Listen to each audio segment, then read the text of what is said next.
Lakshita academy channel. तो biology series में आज का जो हमारा नेक्स्ट टॉपिक है वो है ब्रांचेस ऑफ बायोलॉजी, यानी कि जीव विज्ञान की कौन कौन सी शाखाएं हैं। तो फैक्चुअल क्वेश्चन इस टॉपिक से गवर्नमेंट एग्जाम्स में, किसी भी गवर्नमेंट एग्जाम्स में काफी बार पूछा जा चुका है, जिसमें मैक्सिमम बार जो क्वेश्चन बार बार रिपीट हुआ है वो आपका अगर इन ब्रांचेस में देखें तो सेरिकल्चर बहुत बार रिपीट हो चुका है कि सेरिकल्चर किसे कहते हैं। इसके अलावा आपका ऑर्निथोलॉजी बहुत बार पूछा जा चुका है और डेंड्रोलॉजी। तो ये जो है दो तीन जो बार बार ऐसी ब्रांचेस है बायोलॉजी की जो बार बार क्वेश्चंस जो है ऐसे रिपीट हुए हैं। तो मेरा कहने का मतलब है कि इनमें से ब्रांचेस में से जो बायोलॉजी की ब्रांचेस हैं इनमें से अक्सर क्वेश्चन आपके किसी भी गवर्नमेंट एग्जाम्स में आते हैं। तो आपका इनमें से कोई क्वेश्चन गलत ना हो, तो ये आज का टॉपिक हम कंप्लीट करेंगे। तो वीडियो ध्यान से देखिएगा, एंड तक देखिएगा, ताकि आपको एक एक चीज जो है इसकी समझ में आ जाए।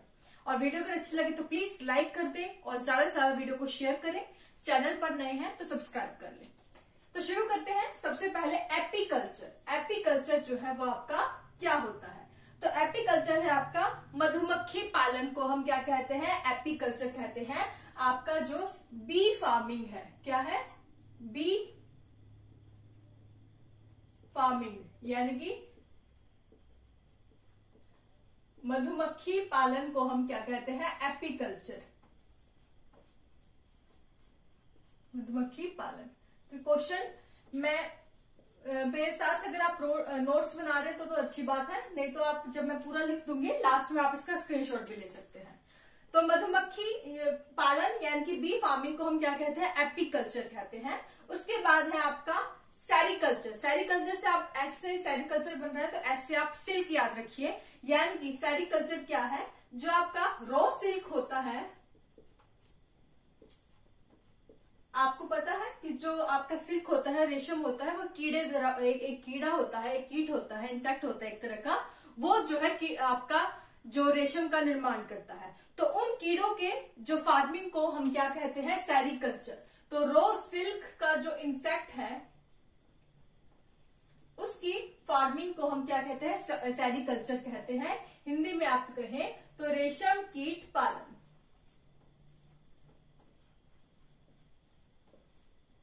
रेशम कीट पालन को हम क्या कहते हैं? सेरिकल्चर। ओके। नेक्स्ट है PC culture. PC culture, PC किसके लिए यूज किया जाता है? आपके फिशेस के लिए।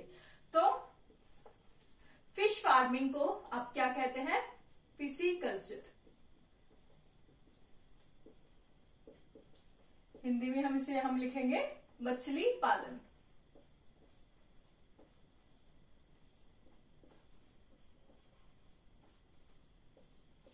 नेक्स्ट है माइकोलॉजी। माइकोलॉजी, माइको शब्द यूज किया जाता है आपके फंगस के लिए, कवक के लिए। तो स्टडी ऑफ फंगस, उसे हम क्या कहते हैं? माइकोलॉजी,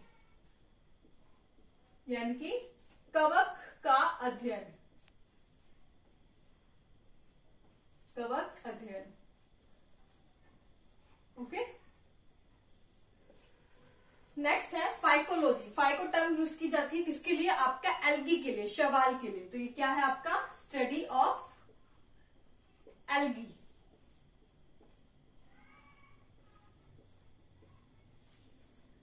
शैवालों का अध्ययन।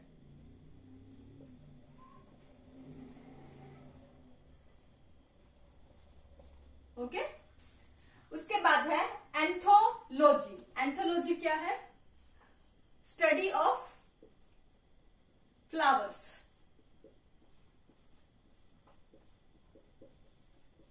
यानी कि फूलों का अध्ययन। ओके।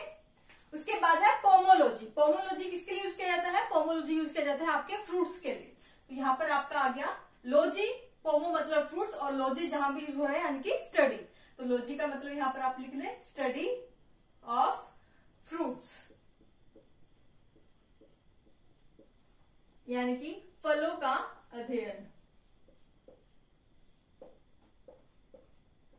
नेक्स्ट है ऑर्निथोलॉजी। ऑर्निथो टर्म जो है यूज की जाती है किसके लिए? बर्ड्स के लिए। तो यहां पर आपका हो गया स्टडी ऑफ बर्ड्स, यानी कि पक्षियों का अध्ययन कहलाता है? ऑर्निथोलॉजी। उसके बाद है एंटोमोलॉजी। एंटोमो टर्म यूज की जाती है किसके लिए? इंसेक्ट्स के लिए, कीट के लिए। तो ये आपका हो गया स्टडी ऑफ इंसेक्ट्स।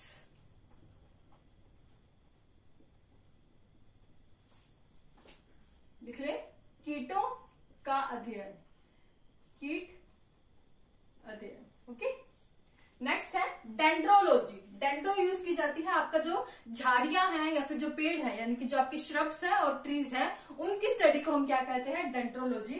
तो study of trees and shrubs, यानी कि झाड़ियां। तो पेड़ एवं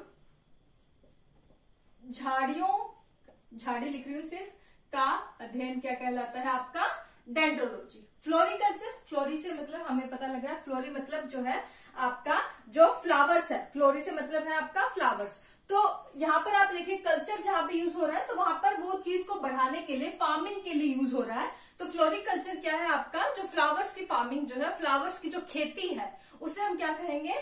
फ्लोरिकल्चर जो है आप कहेंगे कि फ्लावर्स की फार्मिंग, फ्लावर्स की जो हम खेती करते हैं उसे हम क्या कहेंगे? आपका फ्लोरिकल्चर कहेंगे। तो फ्लोरी से आप याद रखिएगा, फ्लोरी से मतलब क्या है? आपका फ्लावर से है। तो ये है आपका क्या हो गया? फूलों की खेती।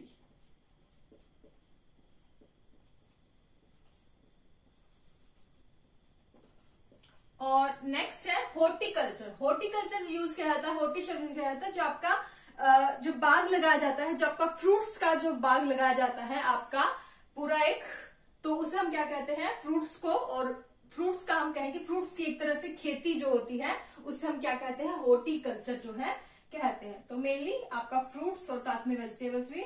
तो फ्रूट्स एंड वेजिटेबल्स की जो है आपको उनकी खेती को हम क्या कहते हैं? हॉर्टिकल्चर जो है आपका कहते हैं। तो यहाँ पे लिख ले, फलों एवं सब्जियों की जो है आपकी खेती को हम क्या कहते हैं?